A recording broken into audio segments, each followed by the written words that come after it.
Hello, everybody. It is about 7 o'clock p.m. Eastern Standard Time here in East Tennessee on this July 15th, Monday. So a lot going on. So hope everybody had a good weekend. So I'm going to jump right in and whatever. So if you've watched any of my other videos, know COVID thing is big to me. So I want to go into this quick story first, all right? This was posted by Jim Ferguson from the UK. Breaking, the firestorm has begun in Leeuwarden by Jim Ferguson, reporting from the Netherlands. Yesterday, I witnessed history unfold inside a Dutch courtroom. Arno van Kessel, the brave lawyer arrested without charge, blindfolded and thrown in a maximum security prison, was supposed to be silenced, but instead his case just lit the fuse. The courtroom heard the accusations of conspiracy, genocide, and bioterrorism, charges leveled against global power players. Bill Gates, Ursula von der Leyen, Albert Bourla of Pfizer, Mark Rutte, who we saw today at the White House, ex-Prime Minister of the Netherlands and now the Secretary General of NATO, and Klaus Schwab and others. So what is this all about? So there were people in a batch of the Pfizer COVID vaccine got seriously ill. And they came together and did a class action lawsuit in the Netherlands. And the court basically yesterday said, and a lot of evidence was presented, and that court basically ruled that all these people could be charged and could be, defendants. It's a criminal, it's a lawsuit, but still.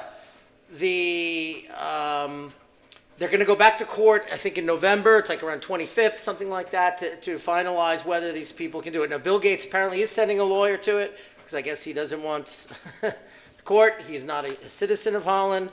So I don't know how the extradition treaties and everything how it relates to the United States and these kind of courts. I'm not a lawyer when it comes to these kind of things. But if his lawyers are attempting to prevent that, well, then clearly there's some sort of consequence for him. But it's more about what's going to be revealed in this lawsuit. And the fact that the court, especially European court in Holland, right, and Mark Rutte, is one of them because he was the prime minister of this. So basically they knew this batch was bad, but it's going to bring up other things as well. That's the whole point of it. And why was the batch bad? And how does it affect other batches of the vaccine or shot or jab, whatever you want to call it. So all of that comes into play here. So this is going to be one good point. And notice it wasn't in any Western media or anything like this. I saw this post, I went, whoa, I didn't even know about this. I read some articles, other posts, okay. So yeah, this is going on. So this is good to know, and I will be following it because anything that comes out in discovery or anything like that, and if they have the same system of law, civil is less threshold. So a lot of evidence can come out in this court. And hopefully, if the Western press, for obvious reasons, will not cover it, at least a lot of this information get out, we can spread it out there. And I guarantee it will just be confirmations of the things we already know. But this will be the first I'm hearing of it playing in a court, a Western court, besides the Brooke Jackson case. So this is key, very good for us. So I will keep an eye on that and whatever. And the amazing thing is that lawyer was arrested. Charged with nothing, blindfolded, picked up, people saw it. Apparently there's videos of it going around. Well, imagine that. Because this guy, who was the prime minister, who went along with the globalist lockdowns and all that crap, now the Secretary General of NATO was in the White House today. So shocking that their government, which is now going to elections because the coalition fell apart in October. So anyway, that's going on. So I'll be following that. So any news that goes on that. So I thought I'd start something simple with a story of that. So let's go on with some of the bigger stuff that we've been hearing about. Boom. MAGA's a cult of personality, said the media. But by breaking with Trump on Epstein, MAGA has shown that it's not. The reason goes beyond revulsion at sexual abuse to rage at the moral corruption of elites, including the intel community, for their involvement in an apparent sex blackmail operation. And here's the article that he posts, why MAGA broke with Trump on Epstein. Well, what's going on? Benny Johns is reporting that a contact is saying that they're changing course, they're going to release more stuff because of this, because this is a problem. Okay? It was a thread I just saw. Mark Mitchell Rasmussen and Richard Barris both found that the intensity index, meaning the strong approval versus strong disapproval, not the total approval number, that's called the index. Okay, so the two strongs netted, and he's like negative 16, Barris has it. And Mark Mitchell Rasmussen sees it going down. So who are those people? Those are your MAGA Trump voters. Those are your low propensity, middle of the road populist voters who distrust the system. Okay, those are the people that make the Republican Party a national force of winning election after election versus the Republican Party relegated to a regional party in the South with some pockets somewhere else. Republican Party needs that. This is who this is who we want in our tent to advance our populist causes. So you got to understand here. So what does he say? By breaking with Trump, and MAGA has shown that it's not a cult. Of course it's not. Trump is a marketer, a personality, someone who could get elected, someone who has proven in his first term that he at least, if not did it, attempted to do what he meant to set out to do in his campaign. I don't believe he's some sort of ideological, I think he's center-right conservative, and I think he's leans populist. I don't believe he's a pure populist ideological. I believe he has populist instincts. Okay, now that's the best we can get right now, and consider his personality and that he delivers his word and he keeps his word to people, etc. That's why we support him. And he's the only one who's going to get elected on that platform, because the fact of the matter is, in the Republican Party, there aren't any of us. Yeah, county level, local level, state level, okay? That's why get Marino in there, and Hawley, and Tuberville, and Marino, okay? And J.D. Vance is the vice president, okay? Tulsi Gabbard in there, RFK. Very important to this coalition, okay? But it is this coalition that this Epstein thing is hurting, okay? Because it's the hardcore conservative MAGA and the distrustful, more moderate RFK, Tulsi Gabbard type people who either stayed at home last time but came out for Trump this time, okay? And we got to hold this coalition together, especially going in the midterms and deliver. Now, there's a lot going on here, unanswered questions, okay? We do not care about Jeff Epstein. We care about all our politicians and captains of industry who are compromised by the spook-based organizations that backed him. We want to know which of these clowns were banging children. No crap. So who goes on here? Mike Lawler, the piece of crap, I'll call him piece of crap Dan Crenshaw, light, moderate, globalist, rhino, who only cared about SALT deduction, hates Donald Trump, hates the MAGA movement, wants to go back to Romneyism, okay? You know, we have a lot of issues facing this country. A dead pedophile is not important, he goes on and says. Well, that's not true. We know the connections they made multiple times to Israel. Does he work for Israel? Now, anybody saw Tucker's speech this weekend was perfect. He nailed every theme of this channel in that speech. He nailed the fact that people can't afford housing. He nailed that Iran wasn't a threat. He nailed how it's important to know this. We need to know. Was he working for a foreign government, blackmailing people to influence policy? Gotta know that. Because if a country of 9 million is influencing our foreign policy and billions of dollars and people at risk and possible war occurring, we, the people, need to know this information. If it's a nothing burger, prove it. But there's so many questions and so many angles. And the fact that Bongino and Patel have said before they were in the FBI what was going on tells me that that they had questions too. So what is there? What are they hiding? What is the repercussion? If there's a big bombshell, let it be. Always better to be truthful and let the chips fall where they may. Even if it hurts Republicans in the short term, or several Republican members in the short term, for whatever. Or a relationship with Israel, if that's the truth. I don't know, but I've seen enough questions. And since we've had Russia collusion and all this crap and COVID, we don't trust the government anymore. So we want answers, period.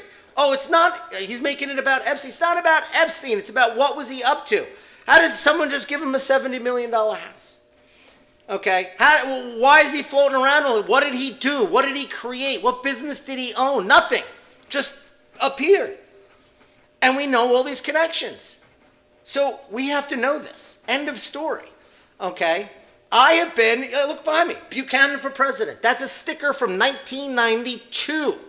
I've been in the America First movement when Buchanan was getting 30% of the vote in the primary at best. Okay? I went to the closest people I thought were anti-establishment every primary election. Okay? Trump is the closest person that came in and delivered on immigration, no new wars under him, and whatever. Okay? So I'm about the movement first. Okay? Anything. So don't tell me I'm part of some cult of personality. I'm not. Disagree with him on the Iran bombing. I still do. I don't see it. We still don't know the answers on that one, the results of that on that one. Okay, all right. It's not that I trust. They could have told him, yeah, it was all destroyed. He's got to trust the people around him, but we've proven he can't.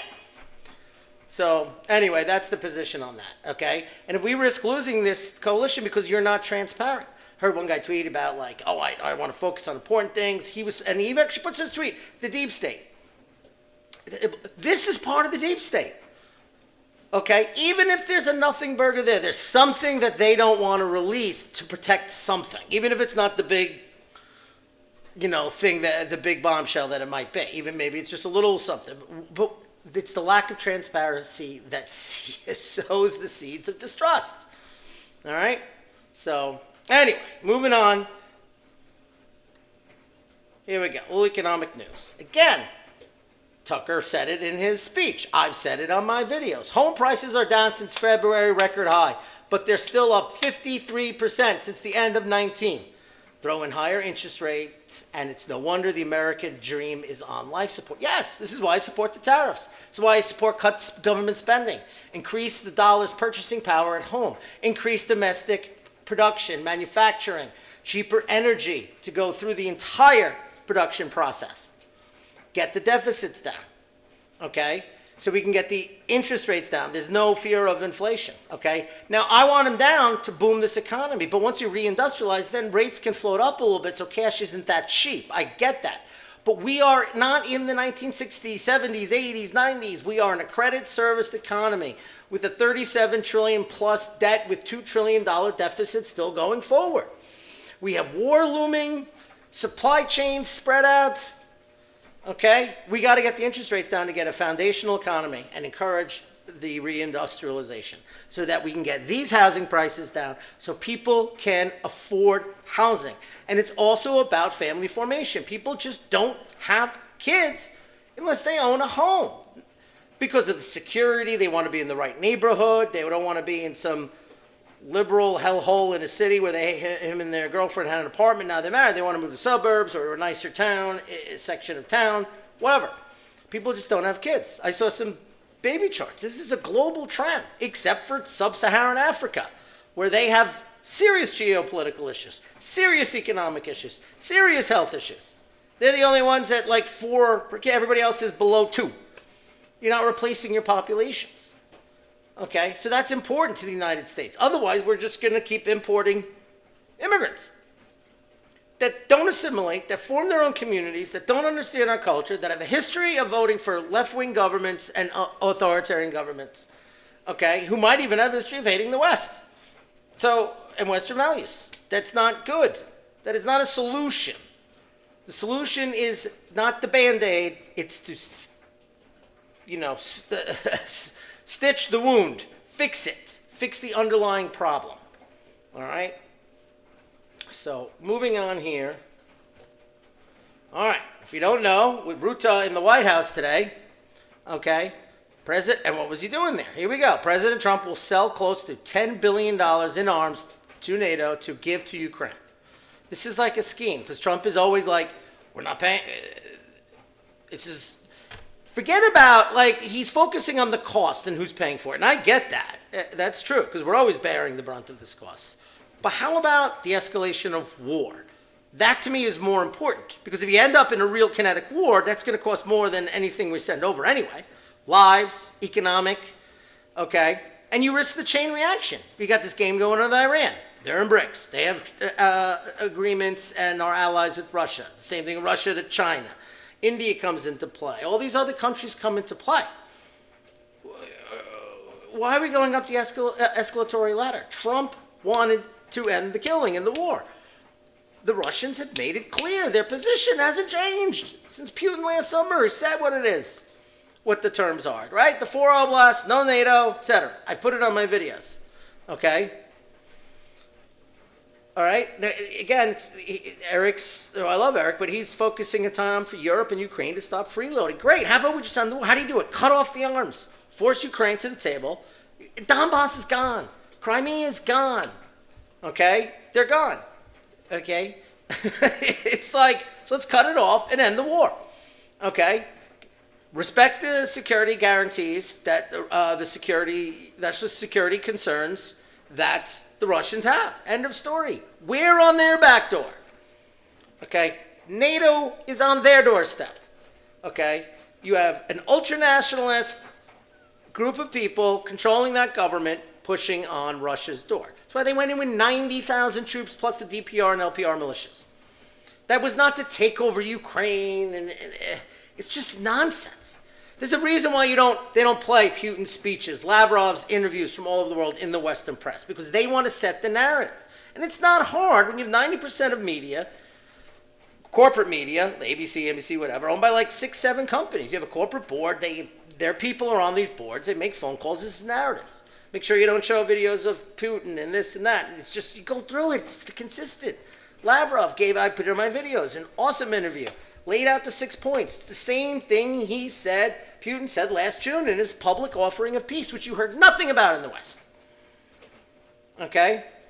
So why are we doing this? He's being torn. The globalists on one end and the populists on the other.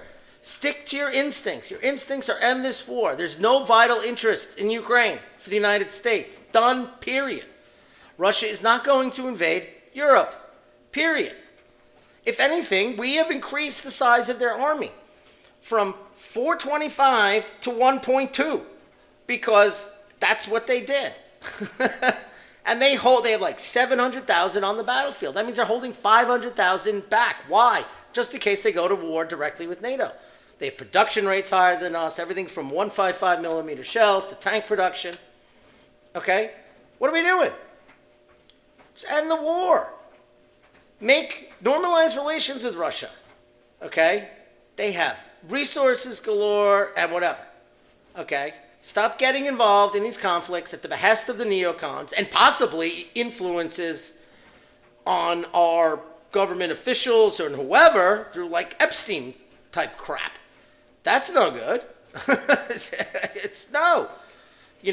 Like with the whole Iran thing, I think we're relying on intelligence from a foreign country. To the contrary, Gabbard said on March 25th with Iran, there's no weapons. They're not going after a nuclear weapon. The publicly made annual Intel report or assessment said they're not doing it. The IAEA said they're not doing it. And all of a sudden they are. And the best is Senator Kennedy from Louisiana let the cat out of the bag. I probably should have posted it for you guys, but the interview was great. He's like, oh yeah, I said it was a great Intel briefing. And then she asked him, well, who was it from? He's like, I don't know. So we're going by Israeli intelligence over American intelligence? I don't know, but that's the implication. Okay? Netanyahu's been here 3 times. So, and all these things are linked. The Azerbaijan tensions with Russia going on now, right in the back door of Russia. You don't want this thing spreading, and that's where it's going. And this is stupid. Stupid. And just because you're saving us a few bucks in the short term, if it's still going down that escalation ladder up to the top to a full kinetic war, then who cares about the $10 billion now? So, all right. Who gets it? MTG gets it, right? I've never voted to send a single penny to Ukraine. I've only called for peace. Opposing U.S. involvement in Ukraine was one of the most popular issues during the 2024 campaign, especially in Lindsey Graham's own hometown. Again, who are we talking about? Epstein, right? With the Epstein files. Diehard MAGA voters, conservative, populist, right. Me. Okay? Who else? MAGA voters. RFK, voters who came to him. Totally against involvement in the Ukraine war, and were correct on the history and the events leading up there too. Okay, so they're disappointed on this. Tulsi Gabbard supporters, they're upset about this. You're cracking your own coalition to go into an area of no vital U.S. interest at the behest of the Europeans who want this to keep going. You telling me this is about geopolitical stuff and the possible new transfer systems, replacing the SWIFT for the BRICS communities, and we want to put pressure on Russia? If that's it, then say that. But you're not in threat of that for years, for at least a few years of an alternative transfer system. And if it's just geopolitical, old-fashioned power politics, you know, the Mearsheimer school of thought, okay, you're not hurting Russia. They're growing. 4% GDP growth. They're lowering their debt, 16% now. They actually paid off solid debt of $17 billion last year. They're increasing their gold reserves. What? Who's winning? All right. Oh, he got NATO up to 5%. When? 2035. That can change. You know, globalists get swept in 2030 to 2032 in all these countries. They drop, and the lefts in those countries, because of economic times, they come in and screw the defense spending. You don't know. They pledged 2, but they never hit it 2 under Obama. So what makes you think they're going to do the 5%? And if they are hitting the 5%, then why the hell are we going up in our defense spending? Let them coordinate their security with their newfound investments into the military-industrial, the military, you know what I mean, like their infrastructure, and integrate. You know, let us slip out of NATO because they're spending so much more money, increasing their militaries.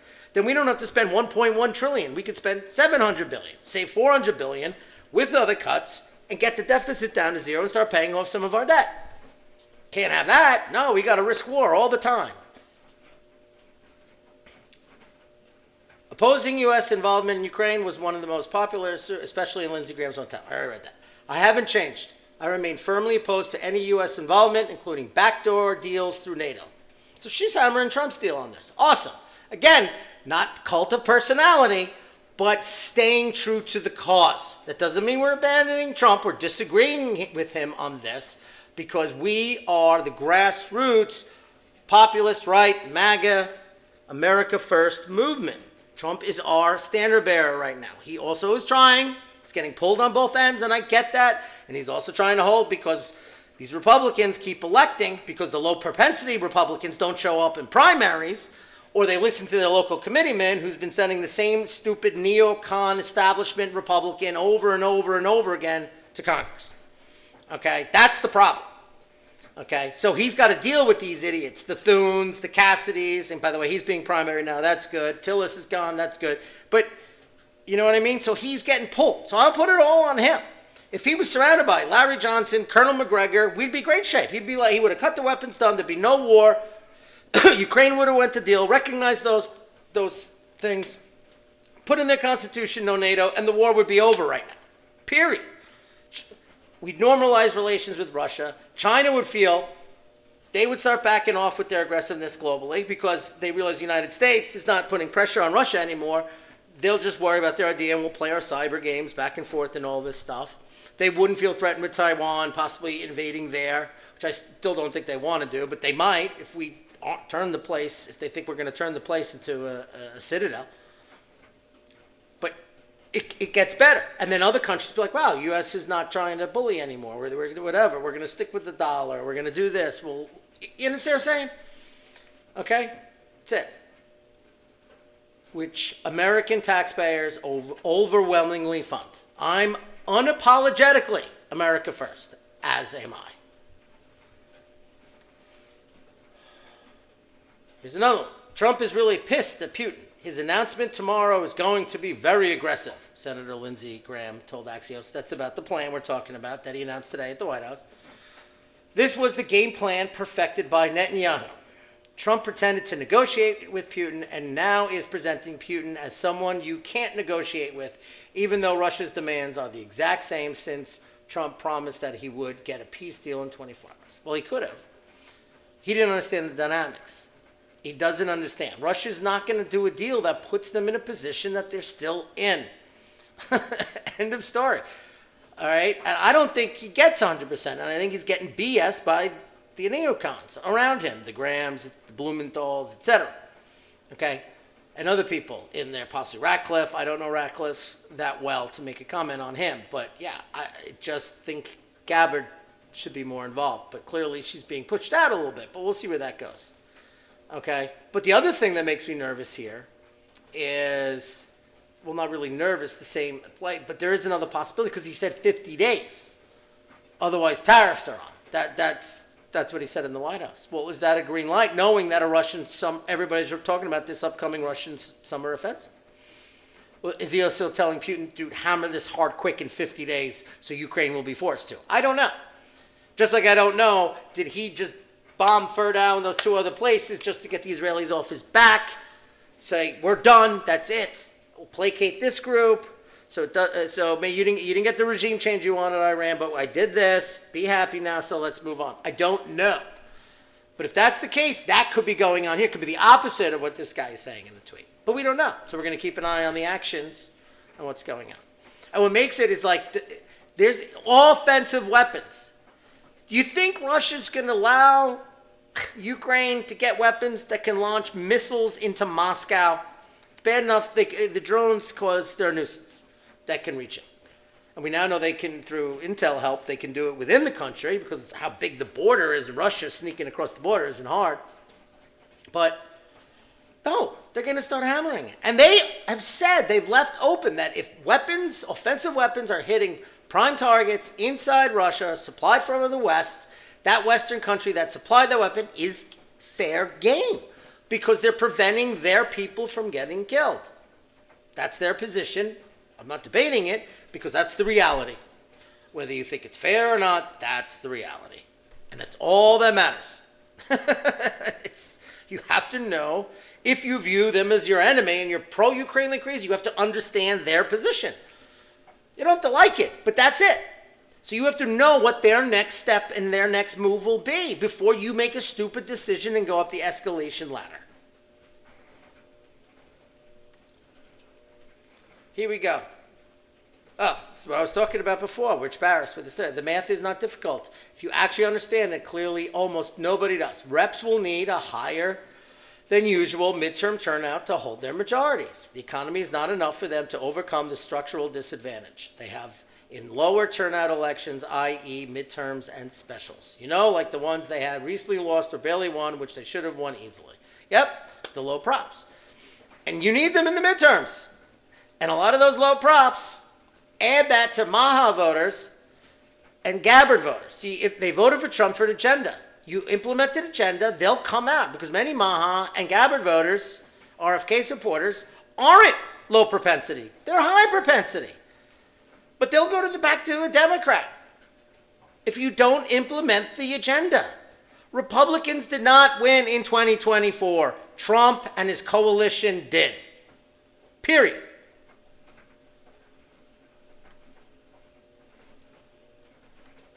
Boom. So, Howard, you could never have enough military scramble for air defense interceptors. Of course, that's why the 12-day war ended. Because as Israel had Port Haifa hit, Larry Johnson put out the map, refineries hit, power plants hit, military installations, Mossad bases hit, because they're running out of the interceptors, right? The Iron Dome, David Sling were designed against small missiles from Hamas, from Hezbollah, not ballistic missiles, and a lot of them from Iran. And they're lowering, and Iran is too, lowering on it. And you got to fire at least two at one. So, that's what Iran does. They shoot like the crap first, use all those interceptors. So in that area, there are no more interceptors yet left in that one area, and then the 2 or 3 good ballistic missiles come in, and then they hit their targets. But militaries are understanding it. So they're going to scramble what they can globally, which is going to thin the supply. Which is, in my opinion, the only reason why this 12-day, this ceasefire from the 12-day war is holding. Is because they know the damage that can happen domestically. And I think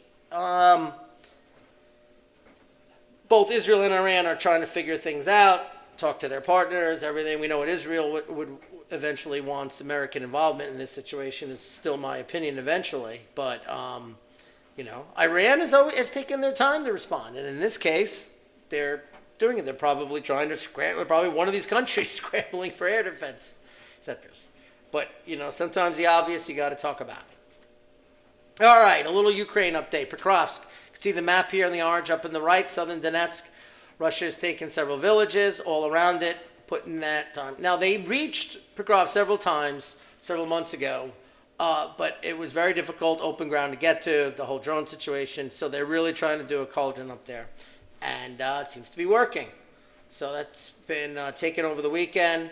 Here's a shorter, closer look on the northeast part of Pokrovsk on that map there. That was taken. Those areas outside the dotted lines were recently taken by Russia.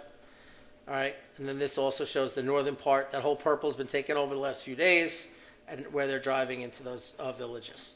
Now, what's also interesting here, this was a video, but I took what I thought was the best shot of the town, whatever. But this is in Zaporozhye.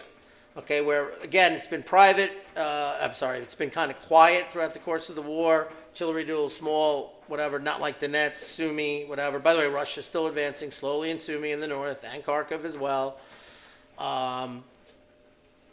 They got that Kursk area pretty much pinned down, and Belgorod over there, where Ukraine's trying to do some operations to prevent the Russians from going, but Russia's just fighting them off, going slow. But here you go in Zaporozhye, Malinovka has been liberated by them. So they're driving now north into Zaporozhye region, which they really haven't launched any real offensive operations the last 2 years. Again, they're spreading out the Ukrainian defensive lines and grinding them out through attrition. So, where is this summer offensive going to come from? First of all, it's hard because everyone thinks of Blitzkrieg, but the way the warfare today with drone technology, right? I call it World War I meets high tech. So you got to know that. So anyway, Malinovka and Zaporozhye region liberated. Russian MOD footage confirms control of the settlement. So basically, that's it. So they're taking territory. Southern Donetsk, northern Donetsk. Luhansk is now completely 100% liberated by the Russian forces. Kharkiv, Sumy, Dnipropetrovsk, and now Zaporozhye. And they've even taken a few weeks ago some villages. So it's the entire... So if they launch an offensive this summer in that 50 days, they could maybe cause a collapse finally of the Ukrainian army. Or they got to pull back so much to the Dnieper just to consolidate and to hold their forces in... intact to be defensive, because I still think they're going to the Dnieper River, and the question is, do they take Odessa and or Kiev? That's where I think we're going with the frozen conflict. And now that the United States, pretending to be an arbiter, is a belligerent in the conflict, Russia's not going to play that game. So I think they're going to try and do it as fast as they can, especially with all the other issues going in their backyard, like the whole Syria thing happened because Russia was distracted. The whole Azerbaijan thing's going on because Russia's distracted. So, but we're pulling assets out of the Pacific, so we can encourage China now to do more. We know that they pushed carrier battle group farther out than they've ever gone before, just a couple weeks ago.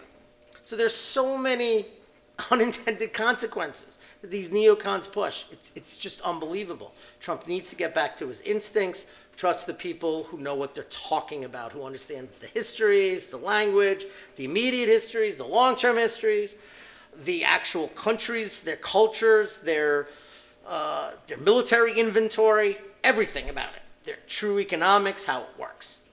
Very important, okay? And not the special interest senators like Lindsey Graham and whoever. All right? So anyway, that's my video for today. I'll be following this whole Ukraine thing with the weapon sales and everything. Obviously, the Epstein thing, any more new COVID news, particularly on this case in Holland, as well as anything that might be going on in the Middle East. Also, any economic news that comes out, I'm always checking with that. And I'll be posting on my X, which is @PatriotPlanner1, and my Getter @PatriotPlanner. So if you like this video, please follow, like, and share. And have a great weekend, rest of the week. And I should put a video out probably Thursday or Friday, depending on how my week goes. All right? Have a great day, everybody, and enjoy.